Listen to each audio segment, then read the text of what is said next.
All right, you guys, let's have a little come to Jesus moment about our money. Now listen, you're not in trouble, but I am here to help you when it comes to getting your spending habits in order, because it can be so easy to lose sight on where our money should fall in comparison to other parts of our life. So I just want you to think about this question. Do you have control over your money, or does your money have control over you? It's an interesting one. Some of you might be thinking, golly, I kind of feel like the latter. I feel like my money controls me.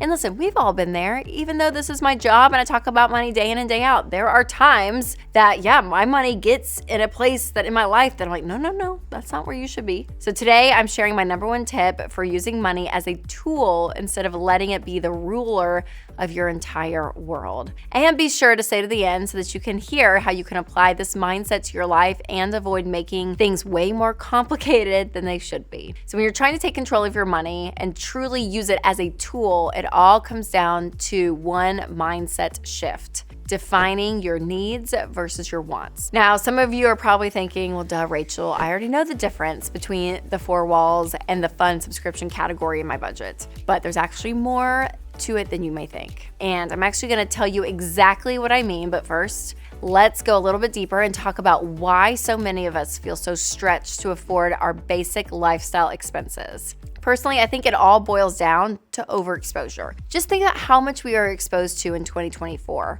versus 10 years ago, 20 years ago, even 50 years ago. I mean, we have access to thousands of books and movies, TV shows, podcasts, social media, where we get a taste of other ways of life that we may not have known even existed 100 years ago. I mean, back in the day, I used to go buy like Us Weekly magazines and look through and see. And like that was the extent basically of celebrity culture. But now it's like reality TV shows galore and Instagram and TikTok. And you just see extravagant lifestyles, not just from celebrities, but also like the everyday mom in Dallas. So you're like, oh my gosh, she's living a great life. So again, you could open up any social media account and instantly see vacations and cars and homes and growing families. And we were not meant to consume that much material, you guys. We were made for small scale communities. Like we were not supposed to know what was going on the other side of the world from somebody we've never even met. And I don't care how many boundaries you set up around technology. Everyone is at risk into slipping into this comparison culture in our existing world today. Okay, deep breath, everyone. So I wanted to paint that picture, not to stress you out and feel doomed for the rest of your life, but to remind you that if you struggle to have perspective sometimes, you're not a terrible person. You are just human in our world today. And it's normal to see what other people have and want it too. And being able to fight back against that tendency is a really powerful skill to help you build wealth. And part of fighting back of that means, hey, they have what they have and good for them. But this is my life, and really putting your energy in there. So let's talk about how you can put money back in its proper place and use it as a tool in your life instead of a weapon in this comparison culture battle. But first, I want to tell you about one of our sponsors, Christian Healthcare Ministries.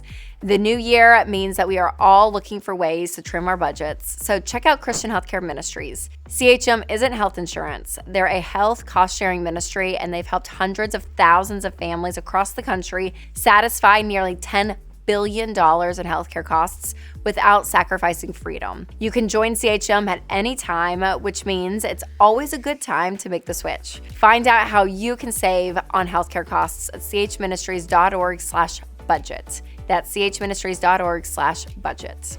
Okay, step one in separating your needs versus wants is in detail. So like I said earlier, most people understand food, shelter, transportation, utilities, basic necessities. But are you vigilant about drawing smaller boundaries within that larger boundary? So for example, yes, you need to afford to eat dinner every night. But does that mean it has to be at a fancy steakhouse or some bougie to-go sushi place?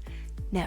Or with transportation, yes, you need to get to and from work, get your kids to and from school, go to the grocery store. But that doesn't mean that you have to have a $700 car payment to be able to do that. or even housing. Yes, you need a roof over your head. But no, it doesn't have to be in the best part of town with the picture-perfect kitchen. So remember, within your choices that you make about money, there's often a lot of seasons in your life that correlate to it. And you can do anything for a period of time if you have a larger goal in mind. Maybe it's a season of sacrifice for you and that all looks different. Or maybe it's a season, of reaping things that you've done and sacrifices you've made in the past. But you want to draw boundaries around your necessary expenses, again, to go further with your money in the future. And speaking of long term, the next step is to take your needs versus wants a step further and start intentionally planning for the future. So ask yourself this question: what are the non-negotiable experiences that you want out of life? So if you're single and you could do this with a friend or a mentor, if you're married, or you're in a serious relationship, have this conversation with your significant other. But think about, do I want kids? If so, what kind of experiences do I want to give them? Do we want to travel? Am I going to want to work? So I have to pay for childcare. Do we want to pay for their college and save towards that? We need to think about basic things like doctor's visits or even camps in the summer that they're going to go to. But if kids maybe are not in the equation, then think about other things like travel. How many vacations do you want to take a year? Do you want to improve the comfort of your day-to-day life? Maybe you want, a great new kitchen and you're going to do a home renovation. Or maybe you want a nice car and you want to save up cash for it. Whatever it looks like for you, just daydream about the future and then adjust your budget in the present to make that happen. And defining your needs versus wants is powerful, and it puts you back in control of your money. And we're still at the beginning of a brand new year, you guys. So I really encourage you to spend some time defining what is important to you in this season of life. But remember, separating your budget into needs and wants means nothing if you don't actually have a place to organize those categories. So I would encourage you to download Every Dollar. This is our budgeting app and it's amazing. It's a great place to organize all of your spending and keep yourself accountable as you work through the baby steps. And if you're new to budgeting, I'll link another video below that'll give you more information that you're looking for. So remember, you guys, to take control of your money and create a life you love.